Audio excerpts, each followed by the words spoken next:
Bamako ana lamini cɛ fara muso ka denmisɛnnin mabakɔrɔ Bakari Tarawele ni y'an sigilen kunnafoni bala kɛnɛ kan bi ye tarata ye bi ye utukalo tile 14 15 Bakari Tarawele o kuma la tiɲɛ tɛ ban min ye utukalo bi ye 15 i b'an lase bɔ min sɔsɔ Sikasoka kɔni baasi tɛ tɔɔrɔ foyi tɛ Sikasokaw la Hajjake fari Bakari Tarawele o kuma n'an sigira an fari funnen don an bɛ bɛɛ lajɛlen fɔ ka bɛɛ lajɛlen waleɲuman dɔn Bakari n'i y'a mɛn ko radio i b'a fɔ k'a lamɛnba maaw de b'u ka baara bila ka lamɛn maaw b'u ka dagasunɔgɔ bila Bakari maaw de b'u ka maamako bila radio tɛ se ka kɛ foyi ye a lamɛnbaw kɔ an bɛ ko kɛ a bɛ kɛ lamɛnbaw de k'u ni ce ko Ala k'u sara Bakari Tarawele Ala k'i sara n'i y'o digilen maa min na ma ɲuman kɛ siga t'a la Bakari Tarawele o kuma n'an sigira kɛnɛ kan ka waleɲuman dɔn foli ta ka bɛɛ lajɛlen sigɛrɛ an man don k'a fɔ sabu min ye nɛgɛ karafe ye a bɛ an bɛ Jakite bolo nɛgɛtigi don Bakari Tarawele Buwa Jabate an ye bi kunnafoni tigiw ye min ye da sɛbɛkɔrɔ sɔsɔlen bɛɛ politiki kuma waridunko kuma jamana lombo lamalen don jamanadenw ka hakilina ye mun ye da sɛbɛkɔrɔ sɔsɔlen bɛ bi kosɛbɛ ni Ala ni kira sɔnna ma lamɛnbaw tulo garisɛgɛ ma kɛ min ye u b'o sɔrɔ sisan siga t'a la Jɛka pip k'a ka feerefɛnw lakodɔn Buwa Jabate naamu ko musoya tɛ kolangolo ye an bɛ min fɔ denmisɛnw ye minnu ta bɛ ala ka ɲɛtugu ka yɛlɛ u kɛrɛfɛ u k'u janto a la ni k'a tɔpɔtɔ k'a barika ɲini ne ko bala cogo bɛ di Bakari Tarawele i ma foyi fɔ ni tiɲɛ tɛ Bakari an ka bangebagaw an k'u ladon Bakari bangebaga sara tɛ sɔrɔ sɛbɛnnikɛla Bakari n'o ye Zeniti Bale maa min ye sɛbɛnni kɛ a tɔgɔ ye ko Bubakar M Dabo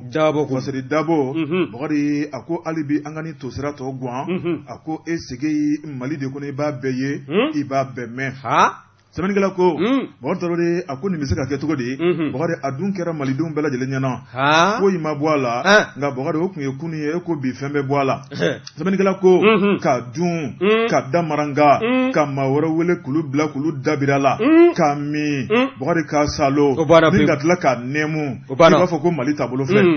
sɛbɛnnikɛla ko a ko cɛ min tɔgɔ bɛ nin sɛbɛn in kɔnɔ o de ye Abudulayi Zubairu Ture ye n'i ye Zubairu lajɛ Bakari Gosika don min ye Gawo marabolo maa don sɛbɛnnikɛla yira k'a fɔ ale ni a ka complice n'o ye Bubu Sise jamana premier ministre kɔrɔ sɛbɛnnikɛla ko suma duman tɛ ni maa fila fɛ dɛ a ko n'i ye kow lajɛ kuma in bɛ tali kɛ mun ni mun kan a ko min ye Abudulayi Zubairu Ture Bakari b'a ye k'a fɔ fangakɔrɔ binnen Bakari n'o ye Ibrahim Boubacar Keita ka fanga nin cɛ fila Bakari min kɔni ye ko kun t'u kɛɲɛ min ma n'u ja min ma n'u kunkolo la u b'o kɛ sɛbɛnnikɛla ko a ko n'i y'a lajɛ min ye Zubairu Ture Bakari a ye munumunu salo bolo dɔ cakɛyɔrɔ caman na k'a daminɛ Assemblée nationale du Mali Bakari ni ka taa bila min ye cakɛyɔrɔ wɛrɛ la a ko maa min tun b'a kɔfɛ ni k'a pousser k'a jukɔrɔma tinti Bakari k'a bila kokɛbalikɛw la u ka jɛ u ka buru ɲɔgɔn fɛ o de tun ye Bubu Sise sɛbɛnnikɛla ko a ko Abudulayi Zubairu Ture ale ni Dr Bubu Sise Bakari b'a fɔ ko bara kelen kɔnɔ kisɛ a ko n'i y'a lajɛ min ye faso nafolo ye Bakari u tɛ tamakiya u tɛ yira Bakari ni ka tigɛ ka k'u kun ɲɔgɔn fɛ Bakari min ka d'u ye u b'o kɛ n'a ye sɛbɛnnikɛla yɛrɛ k'a fɔ min kɔni nin cɛ fila ye Bakari a y'a daminɛ Abudulayi Zubairu Ture la a ko n'i y'a lajɛ bana don nafolotigi don a ko so mun b'a bolo o ti dan ka ban a ko misi wɛrɛ mun b'a bolo o ti dan ka ban Bakari a ko n'i y'a ka biɲɛw lajɛ a ko min b'a bolo Bakari kuncili to ban a ko nka k'i kana ɲɛbɔ a fɛ dɛ ko sabu ko jamanadenw ka nafolo sonyɛnen don jolimi nafolo karato nafolo bɔnɛ nafolo Bakari Tarawele k'a bɛ bi ɲa a tɛ sini ɲa sabu min ye faso nafolo n'i y'i dabir'o la Bakari min ye fantan kulo baara min kan ka don olu ka furakɛli ekɔli ko sira ko ka taa bila jamana yiriwali la ni maa min y'o kuma n'i y'a kɛbaaw ma ko se b'e ye dabali b'e bolo ni k'o dun k'i sigi n'o ye ko foyi tɛ b'o la o ye maaw ta ye Ala ta bɛ sɛbɛnnikɛla ko a ko n'i y'a lajɛ maa kana ɲɛbɔ ninnu fɛ koyi ko fɛn b'u bolo i n'i ka fantaniya kule Bakari i sɔn i yɛrɛ ye i n'i ka dɛsɛbaatɔya da i yɛrɛ la i n'i ka bolokolonya Ala b'i fɛ Bakari min ye dunkojugu tigilamɔgɔw ye maa minnu bɛ yen u tɛ hinɛ u tɛ makari Bakari k'i kana abada k'i ɲɛjuru janya ka ɲɛsin u ma sɛbɛnnikɛla ko a ko n'i y'a lajɛ min kɔni ye funufunu wulilen bɛ dɛ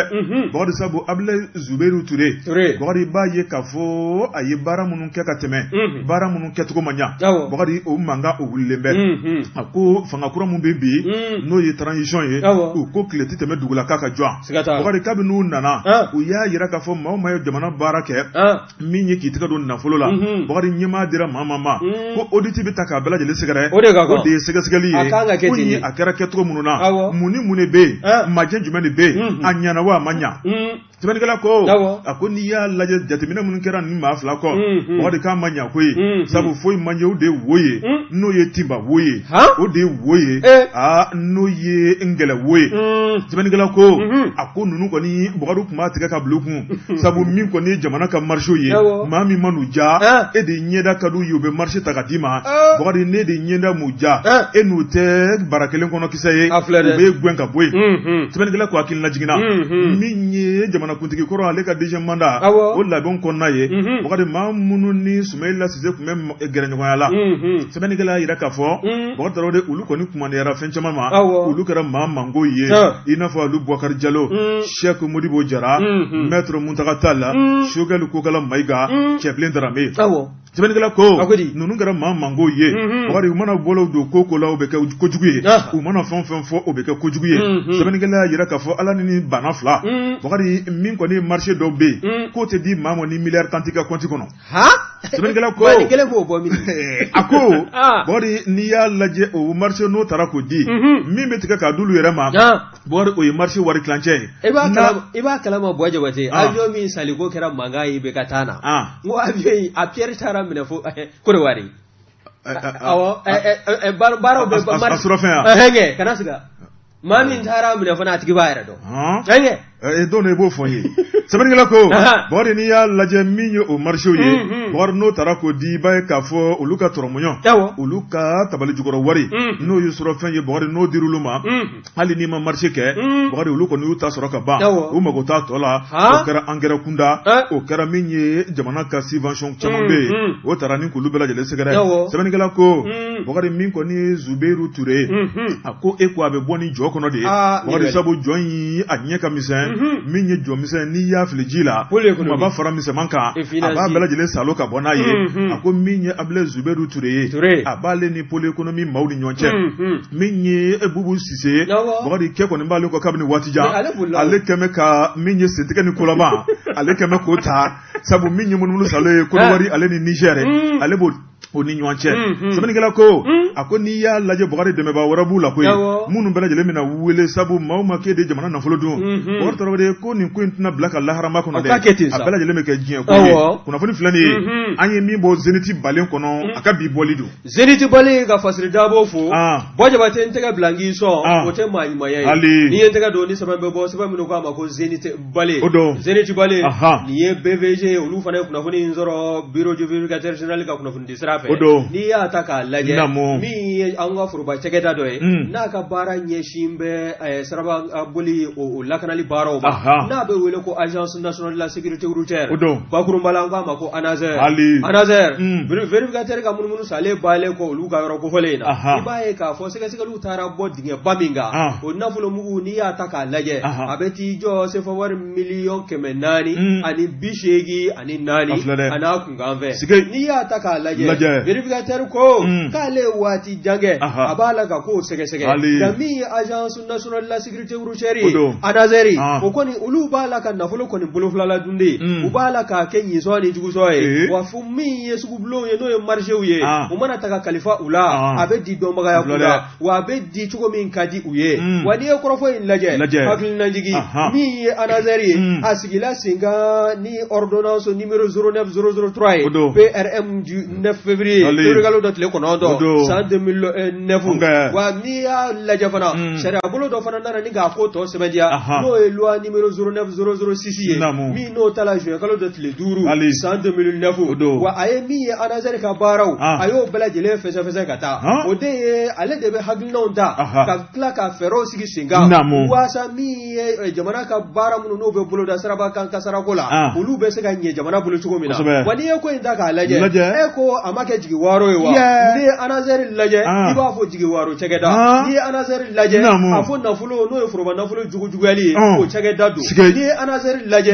kumani fɛn fɛn b'a la ka fɔ maanifinw ye nin bɛɛ lajɛlen ye kalo ye n'i y'a lajɛ anazɛri nafolo min n'o kɔni kunun bɛ u fɛ k'u b'a fɔ nɔ bawo vérificateur général ka sɛgɛsɛgɛli a b'a daminɛ kabi san 2019 ka na 2023 la n'i y'a lajɛ nafolo caman kɔni tununa u bolo wa u ka ministre madame Dambele Madina Sisoko k'a k'i ɲɛ yɛlɛ madame Dambele Madina Sisoko ministre de l'équipement des transports nin cɛkɛda bolo fara in a b'a la k'anw ka nafolo minnu dun e m'a ye anw ka siraw bɛ sɔgɔsɔgɔlen don wa n'i sira sɔgɔla n'i siraba ka kasara ma kɛ duma bɛ kɛ di n'i ye sirabaw ta k'u lajɛ bi n'i ye mankan mana wuli ka ju nɔfɛ u bɛ taa yɔrɔ dɔw nɔrɔ k'olu sude wa u tɛ bɔ karila ka nɛnɛ sɔrɔ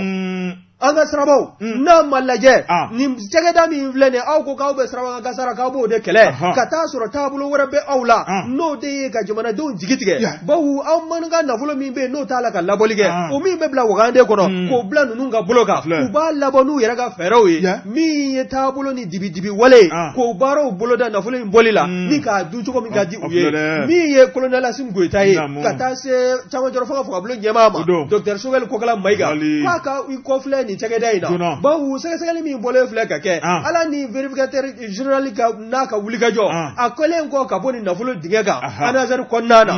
a dusu cɛn kojugu e ko a ma nafolo sɛbɛnw bɛɛ lajɛlen fara ɲɔgɔn kan wa ni ka taa di cour de compte ma cour suprême na u ka se ka u ɲɛ jɔ ko in na waasa a ko in a ka fɛsɛfɛsɛ sugubulon minnu bɛ yen a ye misali ta n'o ye Fasiri Dabo ye vérificateur général ka kɔrɔfɔ la a ko min ye marché contrat du marché public dɔ ye n'o ye numéro 3519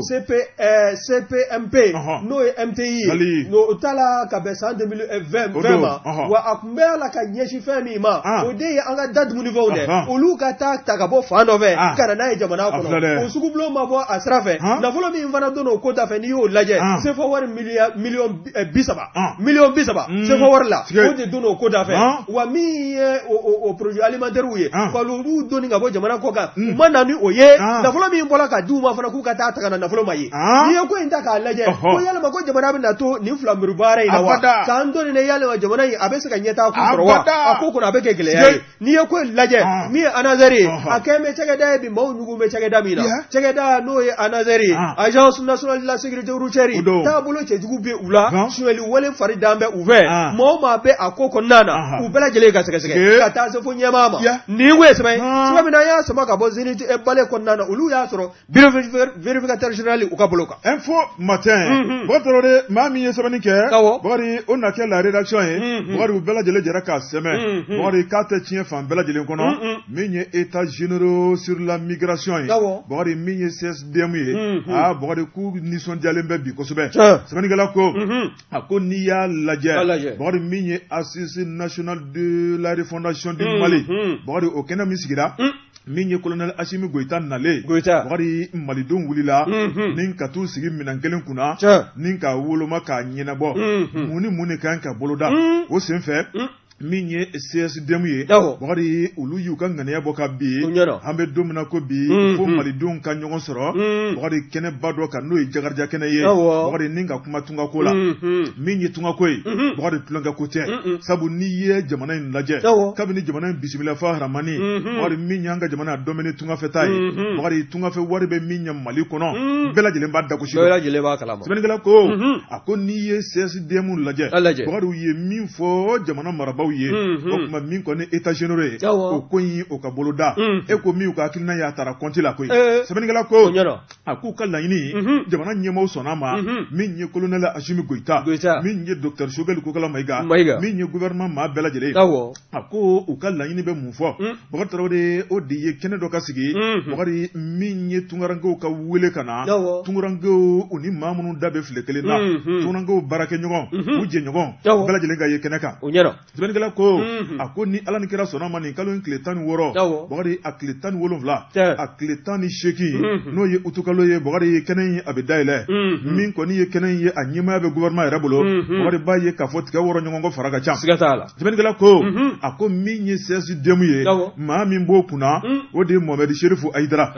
Cherifukɛ Bokari a ko nin y'ale ka kunna wolo nin y'ale ka nisɔndiya nin y'ale ka daraja ye sabu Bokari n'i ye maaw wele ni maaw y'i jaabi Bokari i ka wele kan Bokari a lamɛnla nka n'i ye maaw wele n'i kɔfilɛ n'i ma maa ye i bɛ ɲugu i yɛrɛ la a ko nin kɛnɛ min bɛna sigi Bokari n'i y'a lajɛ sababu a bɔra olu de la sɛbɛnnikɛla ko n'a dun ma k'a fɔ ko jamana ɲɛmaw ye wulikajɔ kɛ jamana ɲɛmaw y'olu ka weleweleda kan na mɛn Bokari dɔwɛrɛ tɛ ale bolo o de ye waleɲumandɔn foli ye Bokari ni k'a ɲɛsin jamana marabaaw ma Bokari k'a bɛ min fɔ ka gɛlɛya o de ye kɛnɛ in a bɛna sigi k'a ɲɛsin tunkarankew ka hakilinaw de ma Bokari ko min ye tunkarankew ye minnu bɛ jamana kɔfɛ k'u jilaja kɛnɛ kana f'u kɔ u ka caya kɛnɛ kan fo k'a dama tɛmɛ sabu kɔngɔ kun tɛ ci a ɲɛ kɔ a ko kuma min bɛna fɔ Bokari olu de b'a bilennen cɛ la olu de b'a kalaman cɛ la a bɛ kɛ olu de la a bɛ fɔ olu de ma Bokari olu de bɛ tirikitɔrɔkɔw kɛ olu de mana min fɔ Bokari ko ye tinɛni ka bama ɲɛkuru ko ye o kuma k'a man ɲi ka f'olu kɔ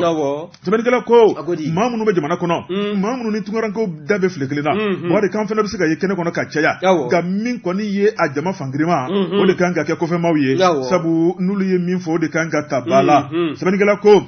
a ko ni ɲɔgɔnna kɛnɛ in Bokari n'i y'a lajɛ a kɛnɛ in o de bɛna ni lafiya ye Bokari sabu jamana in de kun mago bɛ na kabini waati jan Bokari min kɔni ye ni kɛnɛ in ye Bokari n'i y'a lajɛ fɛn minnu bɛna fɔ n'olu waleyara CSDM ko o ye gɛlɛya bannen a ko Mali ka tunkaranko gɛlɛya Bokari bɛɛ lajɛlen b'a dɔn tulonkɛ ko tɛ min kɔni dangari bɛ ka kɛ tunkarankew la u ka nafolow bɛ ka tiɲɛ u ka baaraw bɛ ka tiɲɛ Bokari min ye papier ko gɛlɛya bɛ yen Bokari b'a ye k'a fɔ min kɔni ye nin état généraux ye o bɛ kɛ sababu ye ka se ka hakilinaw fara ɲɔgɔn kan lafiya bɛ se ka na sira minnu fɛ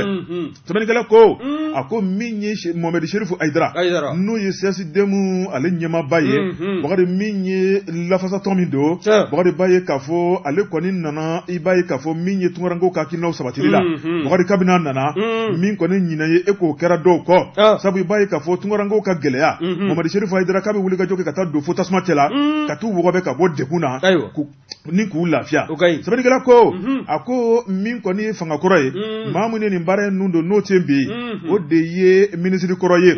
n'o ye Alihamdu Ak Ilɛn ye Bokari k'a b'o fɔ k'o waleɲumandɔn a n'a ka conseillers a n'a dɛmɛbaaw ani maa minnu ye baara kɛ ɲɔgɔn fɛ sabu k'olu de ye nin tasumabilen kɛ Bokari min y'a sɛbɛnfuraw ye k'olu dilan sɛbɛnnikɛla ko a ko min ye statut ye i b'a ye k'a fɔ ka wulikajɔ k'o baaraw la Bokari b'a ye k'a fɔ u ye baara caman kɛ n'i y'a mɛn ko bi sera Bokari kunu de tɛmɛna min ye kunu ɲɛnabila baarakɛbaaw ye Bokari ko kɔfilɛ ka kɛ olu la ka ɲɛsin jamanakuntigi ye n'o ye colonel Assimi Goïta ye sɛbɛnnikɛla ko a ko min kɔni ye nin état généraux ye Bokari b'a ye k'a fɔ nin bɛna ŋɔni de bɔ tunkarankew sen na nin bɛna ni lafiya da ye Mali kɔnɔ Bokari min ye nin kɛnɛ in ye fɛn minnu bɛna fɔ k'a man ɲi ka bila tiroir kɔnɔ ka sigi dɛ a kan ka waleya joona de o de y'a kuma yɛrɛ yɛrɛ ye min ye Mohamed Cherifu Aïdara Bokari ko Ala ka kɛnɛ sigi hɛrɛ la Ala ka wuli hɛrɛ la Ala ka Mali ja Ala ka Mali basigi Ala ka tunkarankew Ala k'u lafiya kunnafoni fila nin ye an ye min bɔ info matin kɔnɔ la rédaction olu ka sɛbɛnni don Bɔjabate ni ne ye n tɛgɛ don ni sɛbɛn bɛ bɔ sɛbɛn minnu k'a ma ko Kalimu info Kalimu info nin ye Mulayi Asan Haidara ale ye CMSS kunnafoni diso ale y'o baarakɛla ye a ye tanu sigi fɛn min kan o de ye wulikajɔ min n'a bɛ sigi san o san ni k'a kɛ laada ye o ko tɛ ko dugubila ka fisa laada wuli ye o ko tɛ maanifin fana n'a ye ɲuman min kɛ o ka fɔ a ɲɛnama ɲɛnɛ yanni i ka taa i jɔ a su kunna k'a fɔ k'i b'a tanu bawo min ye caisse malienne de sécurité sociale ye o ni ni aunga surasi koro oluka jekuluba no association des militaires à la retraite oluko ni uye klela fara dunga nywawe mi bara mi na baro bela jele bola ka ke utikalo le tantemele en 2023 aunga dunajigi so mi be no maiva palasi bara nunu bela jele nundu nai wani koro fol laje mi ni association ye we ka ko olunye ibaye ka fo mi fédération nationale des retraités du Mali na ko ma ko fena olu fana klela fana dun hagil nan tala ka bla oni se mesesi nyama ya blo ni nywa fana o baro fana kira ni yoro ko folengele la olu ta ko fe ibaye ka fo utikalo le temps ka be alamusa ma en 2023 mi ye onga mutiki koro olu ka ni association ni abe wulika jola abe wati jambo ni kena era konna na nyama ya mi no afo nyama mi no tumbe ka to nyama no de colonel à la retraite ama maigaye alako ni ya jira ka fa se waledo ni hagilna mi tale flani ka be ma fo kena konna na mami no ye jamnatu sangare ministre de la santé koro et du développement social ale de ni hagilna ta anna furadama département kuna yana bita akoni ayeni kenesigi waka kanga fo fana mo ni barajma minge akafu nyene ma nyene yani atanulu kana ke isu dale kuna mi ye tabulo ye mi ye ni jekulu ye anyema no ye colonel ama maigaye vice président anga surasi koroga jekulu no be retraite la ale koni ajira ka fo mi ye ishaka kone akafo akawulika jola bo abala ka senda akanyema koro o senda nona no jamnatu sangare alna sorola joro kuradila jamnatu ma awulle ngo ka bo ministère de la santé la akoni asugandila ni ga ke conseiller spécial asimi gerefe président sila waka farami da feje fanaga Salifou Keita donc le dalado conseiller spécial à la culture ijore oh nene kusuma benge ha mande kono memi vire ye ma bi sigi nema blondala ki panga wuliga wega demi flegoro ni bote sentela nya blanya démission di e ba soro fe ni le kusuma be ha Salifou mi e ministre de l'éducation nationale korofare madame Siribe dedeu o fana o sugandila o karame o fana conseiller spécialité mais nous wulle nga bo gouvernement koro o bismillah colonel Assimi Goïta okera depuis be de la koyi okera de ministre koro ka bismillah président o ma to ka ko na ka to di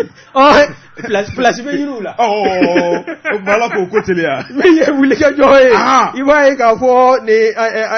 anga surasi koro ga ni association olu ko ni ajira ka fo jongo ala o be CMSC no e caisse malien de sécurité sociale o ka wulle ka jola anuka makoroba ladona wa mi ye nyama danga SMS twala ni oye Alassane Traoré ale ko ni ye folige aya jira ka fo mi ye contrôle physique mi no kun damne ledo ika wele ika na kene konnana ye SMS bolo farabi ga sigida mi ngonnana ika ta kata ni ga sebe furaye ika recensement bela jile ka ke no funi fen bi ka bela jile ka do ka ba to mi ye shweli wolo e anga maselo nga panjo oluga nganamu ma woro fe o ka se ga dabla ko bara na taota de ibaye ga fo mo ba mu gambo yongo fali sa ulu deseme kanu ka contrôle physique bara ni ko in laje ko wa ko wati ni do na to konnana ka bina ke sabuye ulu ka ni ma ba mu gai ko ka pension ni ka jo al nasru benina nu mana kanu ka contrôle physique baro boloda ko be ke ube wajibe ulu ka sharia de côté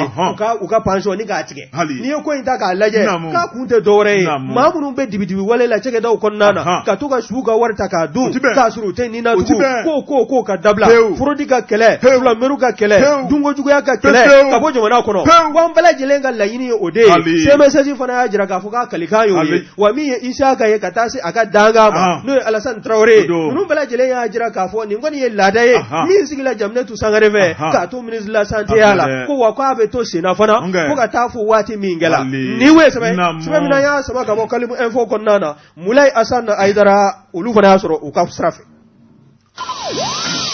Jeka pub kaka firfan la kodon nege kanye tan flasera Bamako ka fo jigine u ka bonya masegi be aw Jeka pub kaka firfan la kodon Bojabate nako bala to be Bortrawale angata eko labante boli de info et matin so madaraka mami sebenike atoka yesikuba flake do aka kalimun kadi wari flake kemeka kalimun ta Bamako Meribala wari minye Meribano ye Bamako Meriba iba foko Adama Sangare Bortrawale ako minye ni chebanye wari kikana ke Adama fe da wari minye chebanye ala kemeka di Bamako Meribama ala kemeka di jamanema wari aka wulika jona aka jamana kanu wari aka bara nyuma aka malado wari baye ka foko koni do de be foroka katafe sebenigala ko ako nite mado iba foko hey sebenigala ko no yesigu baye ako ni kene asigira Bamako Meriba kono juma temene no bena utugalo kletani kele wari kene salimba antume talike munka wari odeye 2022 temene nanfolo bara minkara Bamako Meriba kono ninga nyefolike jamana nyemawye sebenigala ko ako ni lada ye na duma ka foko bara kalfara awla aw munu ye elu ye jamana dunde ya to aw nana joro la bawari ni bara bana min ye jamana nyemaw ka se ka jatemina ke bawari nin ka nyefoli ku ye akera tantugo la amanya anyana akilna munu be bawari yelema munu kanga ke bawari nin ko ta ko danyo kloka jemeni deme min kanga boloda bawari nin ka se ka jeno ye sebenigala ko ako ni kenei ni ya laje mamin tumbe bawari e jamana to la min ye direction des financiers wari et du matériel oye Issa Baloye inspecteur des financiers wari ale tume kene konna la Bamako Meriba ale de kunye kene masakay sebenigala ko kuma bora ka be Bamako Meriba e belajele foka belajele wali mondo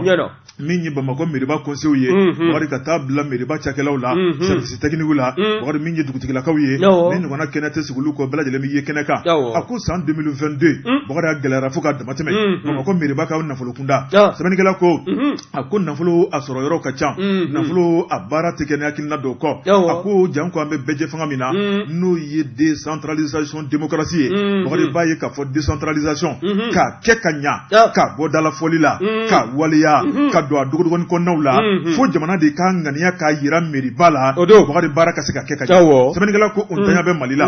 ako ni yanga dafa jamana ulaje uluka décentralisation jamana nyemo kanga nafolo mindi ni ko ka Meriba deme bori sabo ni ye jamana bara chamana je belajelen tamenen ka bla Meriba koro décentralisation sera udo ako zunzani bataille komoy bogari komo ma boku zunzani bakitugo o keme Bamako Meriba taille je pense ou tabe ka dama ka ku nyana bo aku nyana bo jamana kan ka bolo de même ta ku segre o ntanya be o ko lembe bara be ketugodi akagele ramasangare ko bogari ninte dugo koye ninte malo ya koye bogari ni be fo paratata ako ni min ketugo manya o be fo jamana donje ni min ketugo nyana o fana be fo jamana donje ako ni ya laje minye sosra dobe minye taxi ni impôt dobe Meriba kan ga munu kan ga tabla vietula Meribe ka sego na dama irake nga uti bolike ako mimbe bolike o de jamana ka subvention ye o ye wajibi de ye shera ni jere wari min kan ga takadi Bamako Meriba mo o bi ke sababu ye minye kena ko ye kalanko yelenko jamana ka sanuya o min ke mambala de hamina ko ye wari ngangu untanya be jamana ko no nfenu muti bolo kono ni ko be bolo tunami alaba me kare sebenigala ko ako muna jamana tika subvention di Meriba ma muna jamana tika kangani abota udi muna jamana kame ka bolo taka daka bari eko nantora to be obe talike jamana ka herala di obe jamana na sigin ko na follow be abe ayo follow te to godi abe trésor public directeur ya kuma nyeto ko tabolo la abe al nakira doni kanga takadi sebenigala ko warni alla je Meriba re ay ngani am siri singa ka mago bon na folo la Meriba kono minye dipansu ye ani fonctionnement bara munu kanga ke waro committee jo aka bidishe bolo dale sefa wari milliard bi wolonfla ani woro Meriba ma doro soro milliard bi nani ani sheki wari ni ya laje dépenser mun be Meriba bolo akka kolo ginga cha akko ni ya laje wari botaw ka cha baraw ka cha ngani bolo da taw ka cha minen san taw ka cha juru sarataw ka cha bogari ko ni ya laje Meriba ka dipasi bogari aka grifo ka damateme sebenigala ko ako Bamako ko be ka kule min kamo be aramasangari ayira ka fo min ko ni ye assainissement no be sanu ko fo ako belajele nyebala voiri no ye dessus baye ulube ka bara min ke Bamako sukuba kono bogari ko ni voiri aka bara dabla ko nyaman ko ni abe saratika maula ako musaka fitinu mbubolo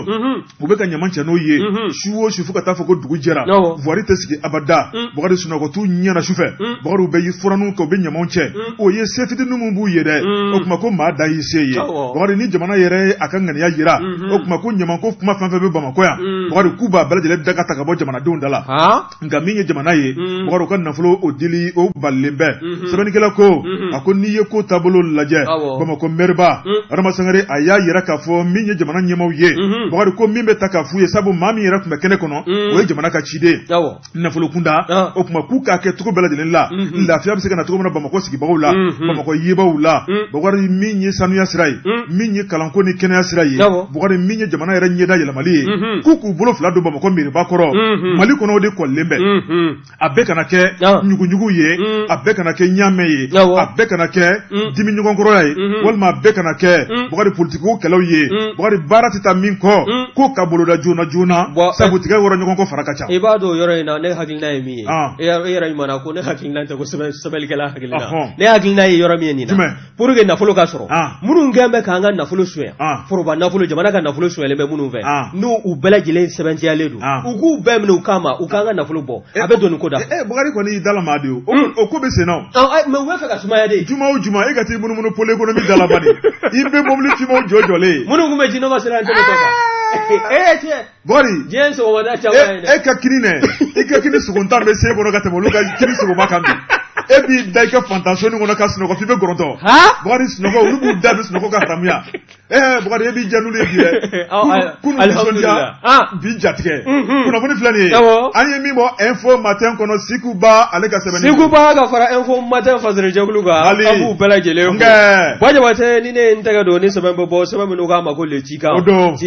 Adama Dawo ni y'a ka fasere ye a ko cogo di kuma bɛ an ka minisiri kura kan n'o ye cikɛlaw ka minisiri kura ye Lasini Danbɛlɛ ani a minisiri ɲɔgɔn n'o ye Yuba Baye olu ye taama kɛ alamisa tɛmɛlen ni ka taa u ɲɛ da IER kan ni IER ko fɔ Institut d'économie rurale n'i y'a ko fɔ bɛɛ i ko min ye sɛgɛsɛgɛli ni ɲinili ye olu ka cɛkɛda a ɲɛsin bɛ u ma ka se ka taa nin cɛkɛda ye ni ka taa ɲɛmɔgɔw ni ka taa u kuma ɲɔgɔnya wa ka munumunu salo kɛ IER kɔnɔna na degun ni gɛlɛya minnu bɛ u kan u ka se ka a bɛɛ lajɛlen ni ka se k'a dɔn furateli minnu fana kan ka sɔrɔ a la min ye Lasini Danbɛlɛ ye ministre de l'agriculture a y'a jira ɲɛmɔgɔw na IER la k'a fɔ k'a na fura ɲini a la ko wa ko nin n'a ɲɔgɔn ko cɛkɛda belebele k'a ni kokɔrɔmadoli ka kan ko wa ko maa minnu fana n'a mɛn dugukolo ŋanamu-ŋanamutigiw minnu bɛna dugukolo ŋanamu ni k'a feere ka papiye jagoya dilan la ka taa sɔrɔ i ta tɛ IER de ta don jamana ɲɛmɔgɔw y'a bila IER ka bolo kan olu fana ko jamana ɲɛmɔgɔw na fɛɛrɛtigiw fana na wa n'i ye kɔrɔfɔ in lajɛ n b'a ye Lasini Danbɛlɛ ani min tun bɛ taama na ɲɔgɔn nɔfɛ o de ye Yuba Baye ministre délégué de l'élevage et de délégué tɛ bilen dɛ a bɔra la o tigɛ ka bila kɛrɛfɛ a kɛra ministre Kwale ministre plein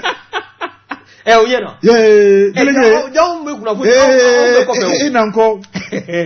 min y'anw ka ministre ye n'o ɲɛsin bɛ baganmara ani mɔni ma n'o ye Yuba Baye ale fana a kumana a y'a jira k'a fɔ nin ɲɔgɔn na cɛkɛdaba ani kokɔrɔmadoli ka kan i n'a fɔ Lasini Danbɛlɛ y'a fɔ cogo min na wa a y'a jira fana k'a fɔ ko n'i y'a mɛn k'an bɛ sigi bi k'a fɔ k'anw na ci ni k'a ci kɛ ni k'a boloda k'i bɛ taa sɔrɔ cɛkɛda dɔ fana de ɲɛsin bɛ ɲinini ma ka sumansi ɲumanw ɲini ka d'a ma hali baganmara yɛrɛ kɛ si ɲuman bɛ se ka sɔrɔ cogo min na insémination n'an k'a ma ko si kolonsoli o baara bɛ se ka boloda cogo min na IER jɔyɔrɔba bɛ o kɔnɔna na kun ka fɔ a ka sabati min ye cikɛ ye n'o ɲɛ sɔrɔla baganmara fana n'o fana ɲɛ sɔrɔla ko jamana bɛ dingɛ min kɔnɔ k'a bɛ bɔ o kɔnɔ an m'an ta bɔ a la ni ka taa nafolo ɲini n'a ye jamana wɛrɛw kan ko n'i ye ko in ta k'a lajɛ Institut d'économie rurale ani dɛmɛ ka kan wulikajɔw bɛ kɛ waati ni don nataw kɔnɔna na nafolo ni musaka ko min bɛ u la ye ka se ka fura ɲini o gɛlɛya la wa n'u ka hakilinaw fana hakilina kolokili minnu fana bɛ IER la o ka o fana kɛ sababu wɛrɛ ye ni ka ɲɛsin minisiriso fila in ma minisiriw yɛrɛ y'a fɔ u ka taama senfɛ alamisa tɛmɛlen k'a fɔ k'u na fura ɲini a la degun minnu b'u kan ka se k'a degun ta ka b'u kan waasa min ye recherche ye n'o ye ɲinili ye u ka se ka o boloda anw ka jamana cikɛlaw ka se ka lafiya sɔrɔ wa min ye baganmaralaw ni mɔnikɛlaw ye nin bɛɛ lajɛlen ka se ka lafiya nin ko ye sɛbɛn min na y'a sama ka bɔ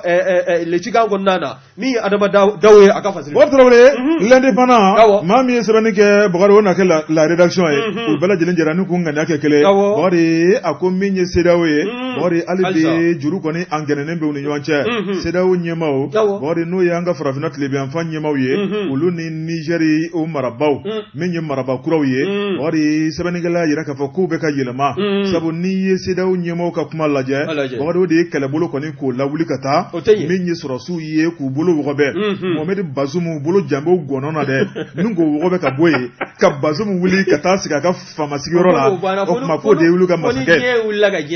sɛbɛnnikɛla ko a ko min ye CEDEAO ka lajɛ tɛmɛnen ye min kɛra Abuja lajɛ wɛrɛ tun kan ka kɛ min ye Accra n'o ye Ghana jamana ye o bɔra dɔgɔkɔrɔ sɛbɛnnikɛla ko u bɛna taa kuma wɛrɛ jumɛn ta ka min ye Nigérikaw sɛgɛrɛ nka n'i y'a lajɛ bɔgɔdi kuma mun bɛ sen na an bɛ don min na ko bi o de ye k'olu tɛ masakɛ fila dɔn Niger dugukolo kan min ye Mohamed Bazoum n'o dɔrɔn tɛ ko Mohamed Bazoum jamanadenw de ye u bolokɔrɔtaw ye ko de ye Niger masakɛ démocratie kɔnɔ bɔgɔdi k'a ka fanga kan ka ban avril 2026 fo avril 2026 fo o avril kalo tile 21 o kuma k'olu b'a bila u kunkolo ko Bazoum ka fanga banna bon ne de Abdramani Tiani ale de tɛ transition ɲɛmaa ye Niger wa i b'i sigi ka avril 2026 fana kɔnɔ n'o kuncɛ la i bɛ sɔrɔ k'i ka transition daminɛ baara banna sɛbɛnnikɛla ko bɔgɔdi min kɔni ye Nigerikaw ye olu kɔni ye nin kuma in lamɛn o ko nin kuma in tɛ kuma jɛlen ye o kuma u y'a yira k'a fɔ bɔgɔdi min ye CEDEAO maaw ka kuma ye o kuma k'olu bɛna ko dɔ kɛ u bɛna ko min kɛ ko CEDEAO bɛna u dɔn sisan bɔgɔdi min ye Mohamed Bazoum ye bɔgɔdi k'u ka kiri yɛrɛ wulilen b'a nɔfɛ k'a ye jamana janfa ka jamanadenw labila jugu ye jamana nafolo k'a buruja jamana k'a kɛ batɛmɛsira ye o kuma ko ni maa min y'o kɛ bɔgɔdi k'i ni sariya tigilamɔgɔw de b'a bɔ ɲɔgɔn na ko Mohamed Bazoum dɛ k'a bɛ kiri n'anw ka haute cour de justice ma se k'o kɛ yan Niger b'a kɛ sɛbɛnnikɛla ko bɔgɔdi min ye Mohamed Bazoum ye bɔgɔdi k'a k'a labɛn min ye ɲininkali jaabili ye sabu ani kiiritigɛlaw bɛna ɲɔgɔn ye jamana janfali jamana labilali jugu ye jamana nafolo burujali bɔgɔdi k'a ye san 2 ni kalo 3 min kɛ yen a bɛna kuma o kan sɛbɛnnikɛla ko nin t'a siɲɛ fɔlɔ ye Niger kɔnɔ koyi ni ka masakɛ kɔrɔ wele k'a kiri a ko hakilina jiginna min ye Mahamadou Tanja bɔgɔdi i ka dala k'a fɔ san 2010 bɔgɔdi ko fana minɛn da jiginna o bolo Nigerikaw y'o fana wele k'o kiri bɔgɔdi dusukasi o la a ma ɲa min kɔ o ye bana banbali bila o la o yɛrɛ o ye diɲɛ to san 2020 bana ma to a ma to dɛ wa n'i fana delila faamaya lafiya in fana na furakɛliw ni nɛɛma ni makama minnu bɛ ta ka si ma n'i bɔla o la ten yewu a dusukasi b'i fa wa faamaya kɔnɔ a ka di fo k'a dama tɛmɛ cogo min na bɔgɔdi n'i bɔra kɔnɔ i bɛ to miiri de la miiri o miiri dɛ o de bɛ sin ka si yɛrɛ tɔ dɔgɔya ka si ban pewu wa e ka kuma nalen tɛ nin ye anw fantanw jɔnkɔ la anw b'anw jɛ yɔrɔ min b'i jɛ i bɛ taa yen garidi t'i kɔ i bɛ sunɔgɔ lafiya la i bɛ wuli lafiya la kuran bɛ tigɛ anw na jiko gɛlɛya bɛ anw na anw t'a dɔn fiɲɛ wulila an ka kɔlɔn bɛ juru bɛ yen fiɲɛ nana ɲɔsurula bolo sɔrɔ sana sɛbɛnnikɛla ko bɔgɔdi min ye Mohamed Bazoum ye i ka dala k'a fɔ k'a tɔ tora donko de ye u bɛna sigi k'a ɲininka CEDEAO ɲɛmaaw ko ni Nigerikaw y'o kɛ k'u ye darakɔrɔbɔli ye k'u bɛna baara tɔ gɛlɛya sabu k'olu ka sɔrɔsiw danbɛ dankun na bɔgɔdi k'a tɔ tora u ka yamaruya d'u ma bawo Bazoum bɛna kuma a bɛna gundo fɔ u ka kataba 4 kɛ bɔgɔdi ko ni kɛlɛ in kɔni CEDEAO ko n'o fana y'o kɛ Bazoum a bɛ sin k'a bɔ diɲɛ kɔnɔ baara banna CEDEAO ɲɛmaaw ko bɔgɔdi ni kɛlɛ kelen in kɔni ko ni négociation dɛsɛra bɔgɔdi ko cɛw b'u yɛrɛ yira ɲɔgɔn na bɔgɔdi ko seba kɔni a bɛ to ta la wa k'u b'a dɔn k'a fɔ CEDEAO o tuma bɔgɔdi ko de bɛ wuli ni Bilisi ɲɛyɔrɔ sara ye sabu k'ulu kɔkɔrɔma donnen don k'u labɛnnen don maa b'u jigiya la kunnafoni filɛ an ye min bɔ indépendant kɔnɔ a ka bi sɛbɛnni don Bɔjabate indépendant mɔgɔ b'u fo ne ye indépendant bila ne b'a ta fari ni ye n tɛgɛ don ni sɛbɛn bɛ bɔ n'o ye o indépendant kelen ye n'o ye Ablaye Jara nin y'a ka fasiri ye Ablaye Jara ko min ye Nations Unies ka cɛkɛda bolofara min bɛ yen n'o y'a ka bureau de coordination des affaires humanitaires ye n'an k'a ma ko OCHA olu ye wuli ka jɔ kɛ o ye gafe dɔ bɔ kɔsada in na gafe in a bɛ tali kɛ furancɛ min kɔnɔna na o de ye ka minɛ mai kalo la ka taa se juillet kalo ma san 2023 u ye munumunu salo kɛ an sɔnko kɔnɔna na ni o bɛ Gawo région fɛ o y'a jira k'a fɔ min ye sigida 7 ye 6 kɔni olu maaw olu sigiyɔrɔ bila k'a sabu kɛ benganikɛ wale banbanciya wale min ye terroristes ye o kɛn bɛ k'u tɔɔrɔ u sigiyɔrɔw la wa n'i ye Nations Unies ka nin cɛkɛda bolofara ka ni rapports lajɛ olu kɔni fura dama t'a fɔ k'a ɲɛ u fura dama t'a fɔ k'a diya wa u fura dama bɛ yen u bɛ kɔrɔfɔ minnu dilan bɛɛ lajɛlen b'a dɔn a bɛ taa yɔrɔ min na maa minnu jɔ b'a ko kɔfɛ bɛɛ lajɛlen b'a dɔn wa ni u ka kɔrɔfɔ lajɛ u ka fɔ la min ye Ablaye Jara ye ale de y'a maana a y'a jira k'a fɔ min ye an sɔnko kɔnɔna ye o kɔni a ma n'o ye a sigibaw ye bi bi na n'i y'a ta k'a lajɛ mɔgɔ 197 ani 50 ani 6 olu de bɛ ɲɔgɔn ka fura kɔnɔ wa n'i ye o fana lajɛ maa minnu kɔni bɛ yen n'olu kɔni gɛn bɛ ka o sigiyɔrɔw bila u bɛ taa maa 101 ni 700 la wa ko n'i y'a lajɛ Kokura maa ninnu kɔni dɔ bɛ fara o hakɛ ka diɲɛ don n'a dugujɛ ka sabu kɛ bɛnkanni wale minnu bɛ taa ni ka ɲɛsin u ma terrorisiw fɛ wa ko n'i y'a lajɛ Kokura AGS o kɔni ka babalikan o bɛ ka maa ninnu kɔni ka sunuya tigɛ ka b'u ɲɛna min ye OCHA ka kɔrɔfɔ ye u y'a jira fana u ka sɛbɛn ninnu kɔnɔna na k'a fɔ min ye bɛnkanni wale ye adamadenya hakɛ minnu bɛ daraki o 167 olu sɔnni sigi o de kan o fana bɔlen koyi i b'a ye k'a fɔ dugu dɔw fana bɛ yen sanga n'a ka waati olu kɔni da bɛ u ye sunuya tɛ u ye n'i y'u lajɛ u dɔ bɛ tali kɛ tɛsiti sigibaw kan ka taa se Tine Amama ani Indelimani ani Wataguna ninnu maaw kɔni ninnu sanga n'a ka waati bi bɛna kɛ u kan wa n'i ye wulikajɔw lajɛ Kokura binkanniw kɔfɛ i b'a ye k'a fɔ min yɛrɛ ka jugu a bɛɛ lajɛlen ye min ye k'i bolofɛn daraki ka taa n'a ye o tɛ sa kɛ an balaka minnu bɛ lamɛnbagaw ka hakɛ to u bɛ bi olu kan o fana taabolo min filɛ nin ye k'o taabolo ye taabolo cɛjuguba ye o taabolo in min ye jamana ɲɛmɔgɔw ye u k'u wuli k'u jɔ anw ka finitigilakaw olu k'u jɔ u jɔyɔrɔ la waasa min ye nin waleya cɛjugu ye nin bɛ se ka kɛlɛ ka bɔ jamana seleke 4 kɔnɔna na kɛrɛnkɛrɛnnenya na jamana minnu a b'a daminɛ cɛmancɛ bolo marabolo minnu bɛ daminɛ cɛmancɛ bolo fɛ ni ka taa kɔrɔnfɛla o ko in bɛɛ lajɛlen ka se ka dalakuru nin ko ye sɛbɛn min na y'a sama ka bɔ indépendance kɔnɔna na min ye Ablaye Jara ye a ka fasiri o Traoré ni ko cayara ka ɲami an bɛ to k'an sigi k'an kunja ni ka jateminɛ kɛ kow la o tuma an bɛ taa an bɛ jate fan fɛ an bɛ tila ka segin ka na o bɛ bɛn Jɛka pub k'a ka feere fɛn nɔnɔ dantigɛli wɛrɛ tɛ o la ne ko bala cogo bɛɛ di Bɔri ne bɛ n tigɛ don le reporter maa min ye sɛbɛnni kɛ Bɔri a tɔgɔ ye ko bamananden ko Bɔkari boli tɛ dan kɛ a ko min ye kasoladen maa 6 ye Bɔri olu kɔni ye kogo ta ni k'u cun ka bɔ Bole muso ka kasobon kɔnɔ Bɔri bolo taara ka da maa 4 kan sɛbɛnnikɛla ko Bɔri a ko n'i y'a jateminɛ nin ye tiɲɛnikɛlaw de ye Bɔri jalaki caman taara k'u sɛgɛrɛ Bɔri min ye kurutu ko ka taa bila ni ka gasi ta ka hadamadenw sɛgɛrɛ Bɔri b'a ye k'a fɔ tɔgɔ nɔgɔlen bɛ fɛn caman na a ko malidenw tɛ ko nigérienw don sɛbɛnnikɛla ko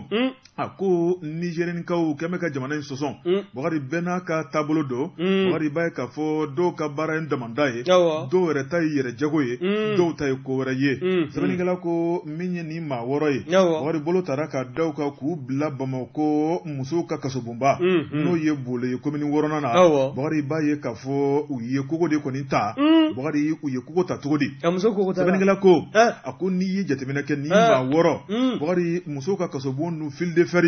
n'o ye girage ye o danbe kogo in sanfɛ n'i y'i tigɛ kogo la i b'a bila sɛbɛnnikɛla ko a na kɛ n'u ni dɔ bɛ janfa jugu la Bɔkari sabu n'i ye nin baara in jateminɛ u dɔrɔn tɛ se ka nin kɛ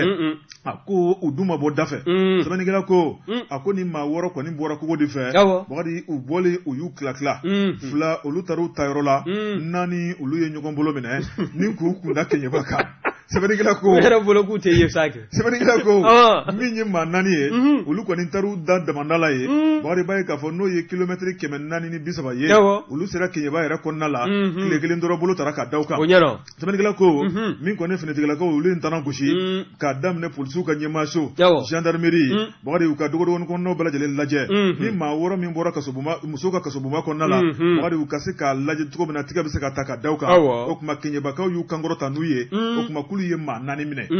maa 4 mun minɛna Bɔkari ka da la k'a fɔ olu bɛ polisilakaw ka bolo kɔnɔna na ka ban a tɔ maa 2 o tuma olu bɛ ka ɲini hali bi Bɔkari n'i y'a jateminɛ min kɔni kasoden ka bɔ Bɔkari ko siga kɔni tɛ a bɛ komi sɛfan ka min kɔni kunsɔgɔ ye i b'a ye k'a fɔ gɔngɔrɔ ka janfa b'a la a ko kasoden bɛ se ka bɔ cogo di marifatigiw de bɛ da la min ni miradɔrw de bɛ yen jateminɛ ni sɛgɛsɛgɛliw de bɛ yen kasodenw ka kogo ta Bɔkari kogo ma kari Bɔkari min kɔni yɛlɛnna bilalen tɛ kogo kɛrɛfɛ a ko maa minnu yɛrɛ kasobon o baarakɛbaaw ye dɛ olu de ka janfa ye nin ye wa ni n'a sɔrɔla maa kɛmɛ ka wari minɛ ka kununi na i b'a fɔɔnɔ dɛ wa i da sen bɛ jiri ma dɛ wari ko in de kɛmɛ ka ko bɛ tiɲɛ Kunaboni filɛ an ye min bɔ le reporter kɔnɔ a ka bi bɔli don le reporter an b'u fo ni ye n tɛgɛ don ni sɛbɛn bɛ bɔ sɛbɛn min k'a ma ko nouvelle horizon nouvelle horizon Seydou Konate nin y'a ka fasiri ye Seydou ko min ye wulikajɔ ye n'a ma ɲɛ k'a fɔ min ye ministre kɔrɔ ye min ye madame Sidibe Dedo Ousmane ye ale de tun ye ministre de l'enseignement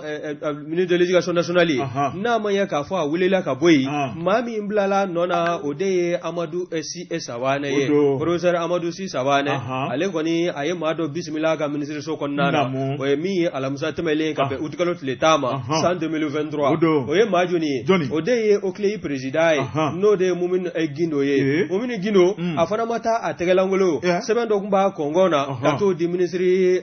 Amadou Si Sawane ma a y'a jira o sɛbɛn in kɔnɔna na k'a fɔ ko ni janto ma kɛ ale ka cɛkɛda n'o ye Oclei ye n'o ye office central de lutte contre l'enrichissement illicite ye an ko a ma ko Oclei k'a ye sɛgɛsɛgɛli dɔ boloda kabi san 2014 ka taa se 2021 ma nafolomugu min ni o bɛ bɔ jamana yɔrɔ ka ɲɛsin école privée ma dɛ promoteur ma dɛ i b'a ye k'a fɔ a nafolomugu k'a dagosi ka bon kosɛbɛ san o san nafolo min bɛ cɛn a bɛ taa se fɔ wari miliyari baro ka caman na n'i y'a ta k'a lajɛ min ye Mumini Gindo ye a kɔni a ye kɔrɔfɔ ta ani sɛbɛnfura ni k'a di professeur Amadou Si Sawane ma k'a fɔ ko a k'i janto bawo nafolo min bɛ bɔ Wagande kɔnɔ ka ɲɛsin école privée tigiw ma san o san k'a dagosi ka bon kosɛbɛ wa ko sɛgɛsɛgɛliw y'a jira ni nin nafolo n'a donna bɛrɛ la a bɛ kɛ sababu ye ka lakɔliso 80 a bɛ kɛ sababu ye ka lycée 80 ko o de jɔ min ye nafolo in ye ko nafolo in b'a la ka bɔ ka di san o san promoteur d'école privée ma ko wa ka taa sɔrɔ la o bɛɛ lajɛlen ye sɛgɛsɛgɛliw y'a jira k'a caman bɛ yen bi min ye faux arrêté yɛrɛ ka lakɔliso dayɛlɛ ni sɛbɛnfura lankolon ye n'o ye les faux arrêtés o de bɛ u bolo k'a ko k'ale y'a ɲɛɲini wa a tilala ka taa secrétaire du gouvernement na ka taa tɛgɛ sigi a kisɛ kan ko wa kɔrɔfɔ min filɛ nin ye ministre kɔni lasɔmilen filɛ nin ye ko wa ko hakilinajigi fasiri kɛ b'a ka fɔ la n'o ye Seydou Konate ye Konate ko min ye Usaini Amion Gindo ye k'a fana to ministre de l'éducation nationale ya in na a fana y'a jira k'a fɔ min ye san 2018 ye k'a fɔ k'a y'a sɔnni sigi sɛgɛsɛgɛli dɔw fana kan min kɔni taara wolo a ka DRH a ye sɛgɛsɛgɛli minnu kɛ ka ɲɛsin DRH mɔɔw ma olu kɔni nana ni jaabi min ye mɔgɔ 300 bonyɔngo olu de fana donna fonction publique la ka taa sɔrɔ diplôme tɛ u bolo ni sɛbɛnfura lankolonw ye attestation lankolonw ye o ko k'a ɲɛ ka ɲini k'a ka munumunu salo halisa Usaini Amion Gindo a ka kɔrɔfɔ don Mumini Gindo de b'a la ka nin fɔ ministre de l'éducation nationale ye koyi Amadou Si Sawane k'a jira k'a fɔ ko min ye Usaini Amion Gindo ye k'a y'a jira k'a fɔ ko min ye lɔkɔlidenw fana ye min ye 5,000 bɔɲɔgɔnko ye olu fana ka nafolo b'a la ka dun diɲɛ don o don san o san ka sira ko a sabu kɛ ko cantine scolaire mais ale ye munumunu salo min kɛ a jirala k'a fɔ ko cantine bɛ yɔrɔ o yɔrɔ la a ma cantine sɔrɔ yen wa a jirala k'a fɔ ko fɛn fɛn bɛ yen n'o kan ka kɛ makama ye ka ɲɛsin lɔkɔliden ma walasa a ka se ka kalan matarafa k'a m'o foyi si ye a ɲɛ na min ye Usaini Amion Gindo ye a ye nin kɔrɔfɔ fɔ yanni a fana bɛ bɔ ministeriya la min ye Mumini Gindo ye ale y'a jira min ye ministre de l'éducation nationale ye n'o ye Amadou Si Sawane ye k'a k'i ɲɛ dayɛlɛ a k'i ɲɛsin a ka cakɛda ka bolo faramisɛnw ma walasa min ye lɔkɔli privé promoteur ye u b'a la ka subvention min minɛ ka bɔ faso yɔrɔ a ko a ɲɛ ka ɲini min ye Sidibe Dedo Ousmane ye o min ye ministre kɔrɔ ye ale kɔni kun y'a jira sɛgɛsɛgɛli la ka sɛgɛsɛgɛli jɛkulu dɔ sigi sen kan ko min ye école privée promoteur ye u kana n'u ka manœuvre yɛrɛ hakika a nombre yɛrɛ walasa nafolo min n'o ko k'u mago b'o la u ka bɔ ka di u ma o waatinin kama o de kɛra gɛlɛya ye a tɛ kɛ CMS ta ɲɔgɔnna ye contrôle physique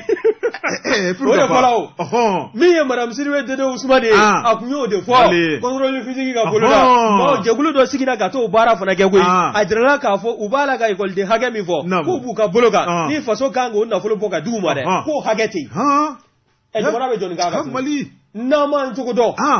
maninfin delilen bɛ ŋanamu na foroba nafolo jugujuguyali i tɛ siran ala ɲɛ wa Bakari bɛ min f'i ye a foroba nafolo ŋanamu kɛbaw e k'i sigi k'u lajɛ dɛ est-ce que u lafiyalen don ayiwa a ko kɔni filɛ ni sɔɔni i bɛ dɔ ye visa ɲini na n bɛ taa Maroko n bɛ taa Algérie n bɛ taa Faransi o b'o to kɛsu kɔnɔ ka na bɔ an kan kana siga i ni bɔnɛ b'a la amaina min woni ye Seydou Konate ye ale koni ya jira ka fo min ye ministre de l'éducation nationale kuraye no ye professeur Amadou Si Sawane ye akoni Allah som lefle o clé président fait no ye mumini egindo ye ni we sama mina ya sama ka bo nouvelle horizon kon nana Seydou Konate aka fasiri bo trawre fem bambali jati don wari kuna fonun tumba mbolo koro ni yo mina shani ne wala nyuma no barika da ani fuli ko nyuma